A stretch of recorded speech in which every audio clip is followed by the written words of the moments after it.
Zombie virus sweeps through P-Town. Nick and his girlfriend Molly fled the city, planning to head to the airport for refuge abroad. Molly suddenly got out of the car halfway through the walk. She threw up all the New Year's dinner she had eaten last month. As they prepared to continue their drive, they realized the tires were slipping and the car was stuck in deep sand. Pressing the gas pedal to the floor yielded no results. Nick was about to call their friend at the airport for help when Molly, standing behind him, gasped in surprise. She noticed a zombie approaching not far away. Nick quickly grabbed his pistol from the car and accidentally dropped his phone on the ground. There was no time to pick up the phone on the ground and Nick immediately pulled the trigger on the approaching zombie. One shot, two shots, finally the last shot hit the zombie, but their joy was short-lived. The fallen zombie rose up again. Without hesitation, Nick raised his hand for another shot, but unfortunately, he missed the vital spot. As Nick continued to shoot, he realized he had run out of bullets. With the zombie closing in, they had no choice but to quickly take refuge inside the car, closing the windows before the zombie reached them. They intended to call for help, but then they remembered the phone was left outside. Now they had to wait for the zombie to leave before retrieving the phone. However, this particular zombie was stubborn and remained there even into the night. Just when the two didn't know what to do, the zombie suddenly disappeared from sight. They looked around and saw no sign of the zombie. This was the perfect opportunity to retrieve the phone. They decisively got out of the car and started searching. To their surprise,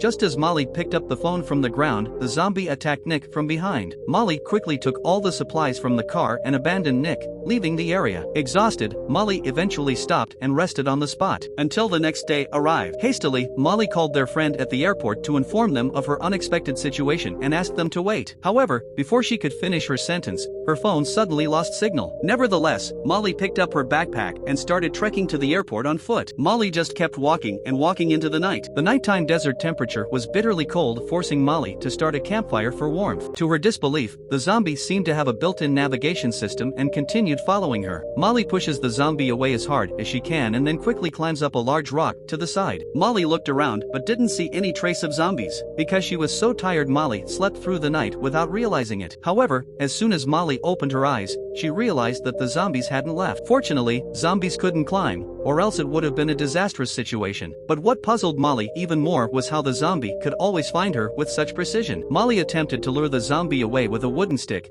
but it didn't fall for the trick. That's when Molly suddenly thought of something. Could it be because she was menstruating these past few days that the zombie was relentlessly pursuing her? Acting on her idea, Molly quickly took out a blood-stained sanitary pad. The zombie immediately became excited upon smelling the familiar scent. Decisively, Molly threw the bloody tampon into the distance, and the zombie followed, picking it up and trying to stuff it in its mouth. Taking advantage of this opportunity, Molly planned to make her escape. However, she accidentally slipped and fell heavily to the ground, alerting the zombie with the noise. The zombie hears the sound and the tampon in his mouth is no longer attractive. Molly quickly got up and ran towards the camping area, swiftly packing her belongings and leaving before the zombie caught up. Although the zombie was not fast, it was like a piece of dog paste that could not be shaken off. If she stopped for even a short rest, she was likely to be caught. Despite reaching her physical limits, Molly couldn't afford to stop. At this moment, Molly finally understood that as long as her period didn't end, she couldn't escape from the zombie. Fortunately, as long as she maintained a normal pace, the zombie couldn't catch up. Like this, Molly and the zombie walked together for an unknown length of time until she spotted a dilapidated house. She intended to rest there for a while. However, just as she lay down, the zombie appeared outside the house again. In her desperation, Molly hid in the bathtub and endured the scorpions crawling on her body, but she didn't dare make a sound. Fortunately, the zombie didn't discover Molly. When it was safe,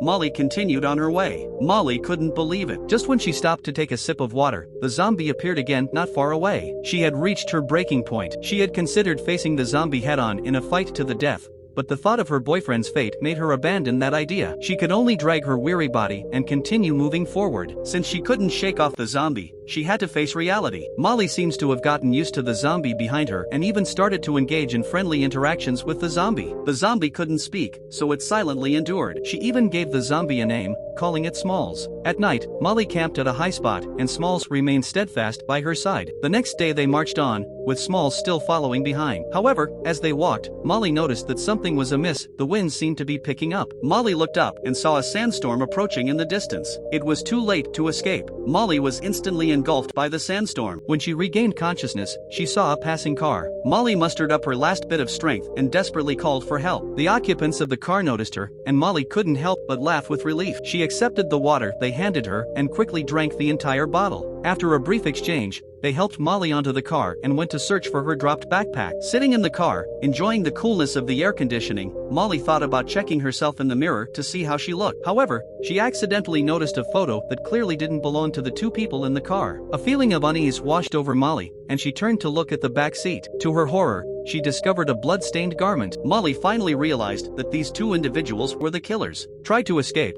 but just in time for the two men to return. She wanted to make an excuse and escape, but her panicked demeanor had already aroused their suspicion. In the next second, they locked the car doors. The man in the back suddenly wrapped Molly's head with a plastic bag and pulled her out of the car. The screams alerted Smalls, buried in the yellow sand. Smalls immediately sprang into action and attacked the man from behind. The other man was terrified and hastily fled. In his haste, he accidentally dropped the supplies from the car. Molly quickly picked up the dropped items and prepared to leave. Molly was surprised to find an inflatable raft among the supplies. She could now put her belongings in it and drag it along. A well-fed Smalls follows Molly again. Molly reached a place filled with stacked tires and glanced back at Smalls. A bold idea struck her, and the following scene unfolded. Smalls became a tool for Molly, which made it much easier for her. Molly checked her phone and realized she was only a few kilometers away from the airport. She decided to continue the rest of the journey alone and tied Smalls up. However, as soon as Molly took a few steps forward, Smalls began to wail incessantly. After all, Smalls had just saved her life. Unable to abandon Smalls, Molly removed the tires to see if Smalls would attack her. To her surprise, Smalls didn't harm Molly, and so a strange combination was born. Just as Molly and Smalls had walked a short distance, Molly spotted several military vehicles approaching from a distance. Fearing for Smalls' safety, Molly quickly hid Smalls by the side of the road and then asked the soldiers for help. However, Smalls didn't understand Molly's intentions and managed to break free from its restraints, coming closer to Molly. Witnessing the soldiers about to pull the trigger, Molly had no choice but to shield Smalls behind her and claimed that it was her mutated husband. The soldiers, hearing Molly's words, didn't trouble them further and prepared to leave. However, after getting into the car, a soldier suddenly fired at Smalls. The shot prevented Smalls from standing up. Molly tried to pull Smalls up but was accidentally bitten on the finger. If not treated promptly, Molly would turn into a zombie as well. She quickly disinfected the wound with alcohol, but it proved to be ineffective. In order to save her own life, Molly had no choice but to pick up a stone and forcibly smash her finger. After briefly dressing the wound, Molly returned to Smalls' side, but it was still unable to stand. Don't want to abandon Smalls just like that. Molly used the inflatable raft to drag Smalls along and continued on their way. Finally, after completing the arduous final stretch, Molly caught sight of the airport that was within reach. And by now Smalls is on his deathbed. Molly took out a wallet from Smalls' clothes and discovered a handsome man and a beautiful wife in the photo. Molly realized that even if she dragged Smalls to the airport, there would be no way to bring it alone. Leaving Smalls here would only mean waiting for death. Therefore, Molly had to make a difficult decision. Picking up a stone from the roadside, she bid farewell to Smalls. Soon, Molly arrived at the airport and reunited with her friends who had been waiting for her. Jimmy informed Molly that there were originally 4 of them, but 2 were bitten by zombies and were locked inside a room. The plane had been repaired, and they were about to head to Mexico. However, just before leaving, Molly made a different choice. Molly realized that she couldn't leave because she remembered her child who was still in this city. Molly used to be a very messy woman, which led to her husband divorcing her and taking their son with him. Through the life and death escape during the apocalypse, Molly finally understood the importance of family. She decided to go back and be with her child. However, as Molly prepared to leave in a car, she realized there were no keys in the vehicle. Suddenly, she remembered what Jimmy said: the keys were likely on one of the mutated companions. Armed with a spanner, Molly broke into a nearby building. Molly found a dead body lying on the ground but couldn't find the keys in its clothes.